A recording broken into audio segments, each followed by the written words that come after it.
Chapter 9, Trigonomic Ratios and Functions, 9.1, Right Angle Trigonometry. All right, you guys can write this in and just copy it in. I'm going to go ahead and explain, so if you want to pause and write this in and then listen or whatever. Okay, I'm going to start here at this triangle. Okay, so we have a theta that represents angles. That little square right there represents a right angle. And when we're talking about right triangles, we have three sides. From that theta, opposite side would be across from it, adjacent side would be next to it, and then across from your 90 degrees would be your hypotenuse. Okay, I'm going to go ahead and read this here. It says every right triangle has an acute angle. All right, three sides of the triangle are in reference to that theta. Okay, the ratios of the sides are defined with different trig functions. And then we use generally abbreviations. For opposite would be OPP, hypotenuse OHYP, and adjacent ADJ. Okay, so from the theta, right, if I say sine of theta, sine is opposite over hypotenuse, opposite over hypotenuse. Cosine theta would be adjacent over hypotenuse. Tangent of theta would be opposite over adjacent. Now, you guys may know those ones, but these ones here you may not know. And this is cosecant, and cosecant is hypotenuse over opposite, which if you look here, it's like the reciprocal, it's the flip of sine. Same thing with secant. It's like the flip of cosine. So if I go here, secant would be hypotenuse over adjacent, and then the cotangent would be adjacent over opposite side. Okay, so if I go up here, now I have two special right triangles. I have a 30, 60, 90, and a 45, 45, 90. And if I just happen to put 1 here across from 30, then, which would be my small side, or short side, across from 60 would be root 3, and across from your 90 would be 2. Okay, and if I put 1 across from my 45, well, that's also going to be 1 across from the other 45, and then your hypotenuse would be root 2. Okay, so there's ratios that we are talking about here. I'm going to go back up here. So if I have sine of 30, right, it would be opposite over hypotenuse 1/2, and that's what I have there, right? Cosine of 30 would be root 3 over 2, adjacent over hypotenuse, root 3 over 2.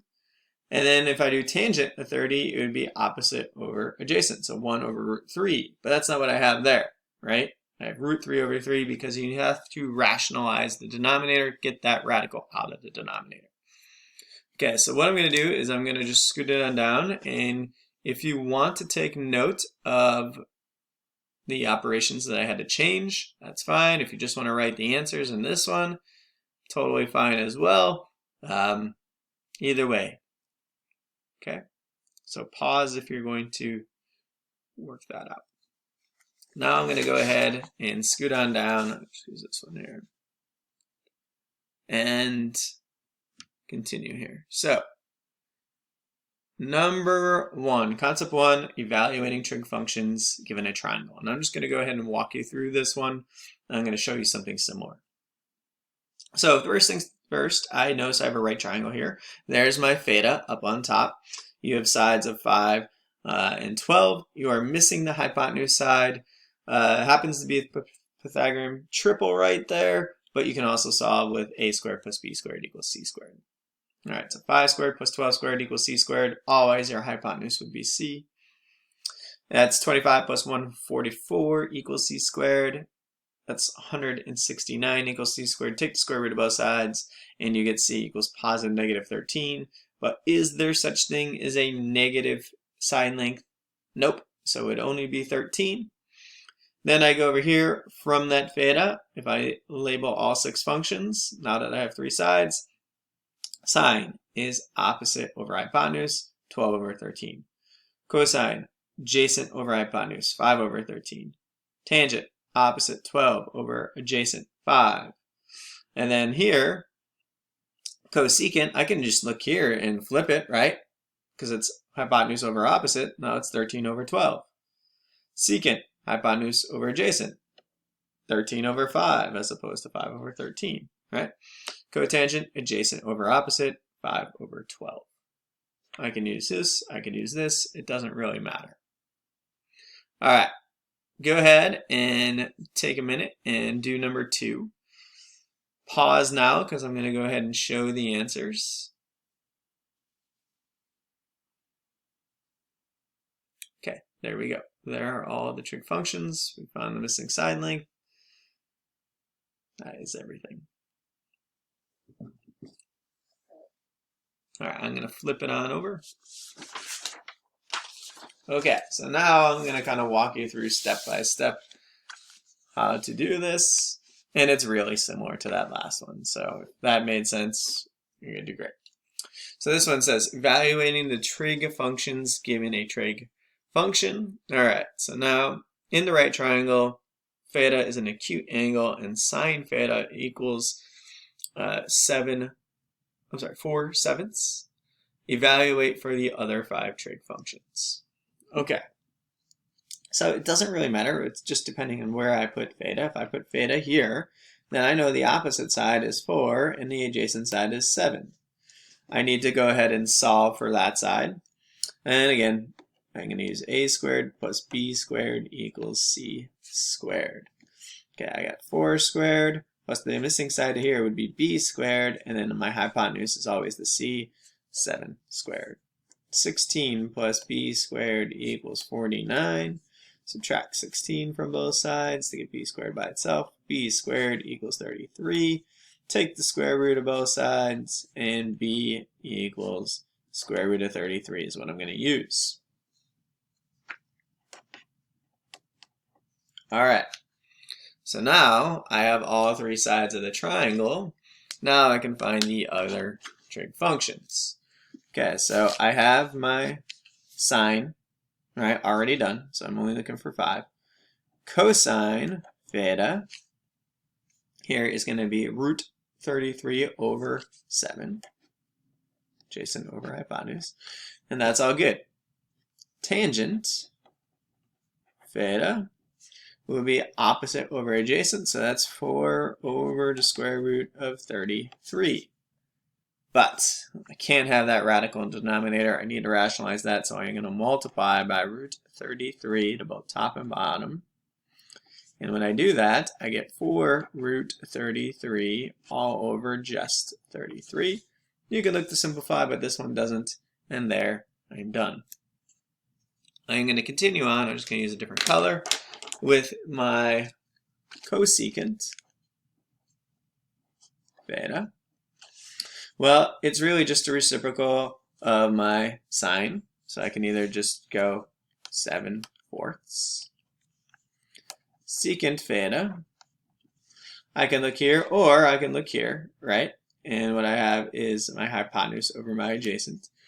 So 7 over root 33.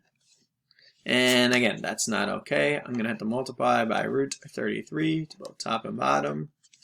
And that will give me 7 root 33 all over 33. And then cotangent theta is my adjacent over hypotenuse. So there I get the adjacent over opposite, root 33 over 4. And that's okay. I can leave it like that. All right. So there we go for number 3. Number 4 is really similar. You're going to have to make the triangle. You're going to have to put in sine equals 5/6. Find the missing side, and then find the other 5 functions. Okay, pause now. I'm going to go ahead and show the answer.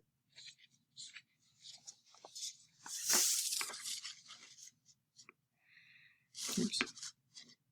And there we go. Your missing side is root 11. And then there are the 5 other trig functions. Simplified.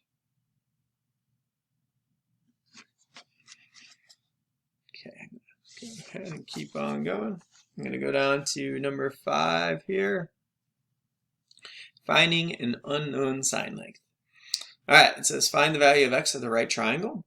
Well, there's multiple ways of going about this, but considering we are given a special right triangle with that 30, 60, 90 degree right triangle, then I'm going to ask that you do it without a calculator, because we can. And what I mean by that is I can always refer back to all of these right here, and that's what I'm going to do. I'm going to refer back right here to this chart. So when I do that, I'm going to go ahead and find it, and if I look here, I know I have that 30, and then I have adjacent and opposite, so that's cosine. So I have cosine 30 degrees equals x over 8. Now what's cosine 30 degrees? Well, if I refer to this chart right here, I get root 3 over 2.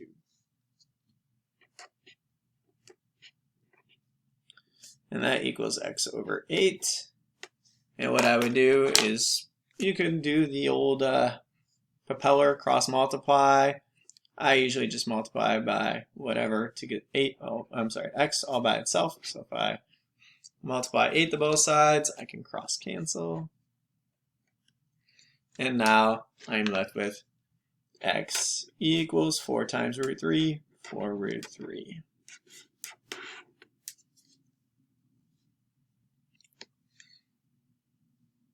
Okay, if you could go ahead and try number 6, and I will show you the answer. Pause now. Okay, here is the answer for number 6. Okay, I'm going to go ahead and flip it on up. Okay, concept number 4. Using a calculator to solve a right triangle. Okay, so first things first, I want to solve for A, I want to solve for C, and I want to solve for that missing angle. And I'm going to start with the missing angle. Angle B, it's pretty easy. All I do is take 90 minus 28, and that equals 62 degrees, and now I have all 3 angles. Next, what I'm going to do is solve for A. Alright, and if I solve for A, what I would recommend you doing is looking here at your 28 degrees that is given and your 15 side, and then if I have that opposite and adjacent, I'm going to use tan. So tangent of 28 degrees equals A over 15, opposite 15, sorry. Opposite over adjacent. Okay, and now what I want to do is solve for A, so I'm just going to multiply 15 to both sides. And I have A equals 15 tangent of 28.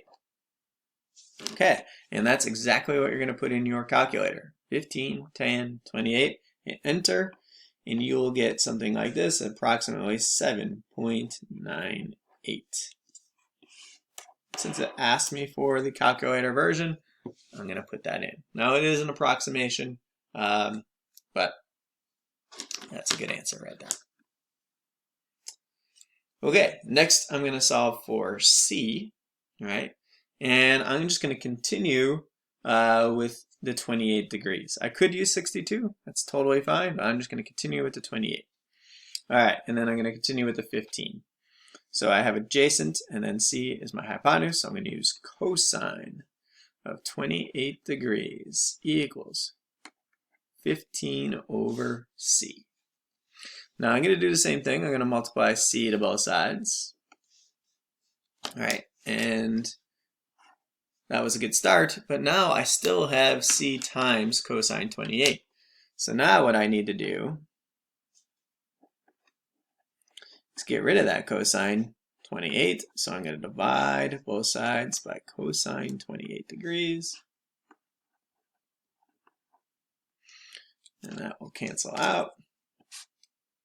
And now I have C is equal to 15 over cosine 28 degrees.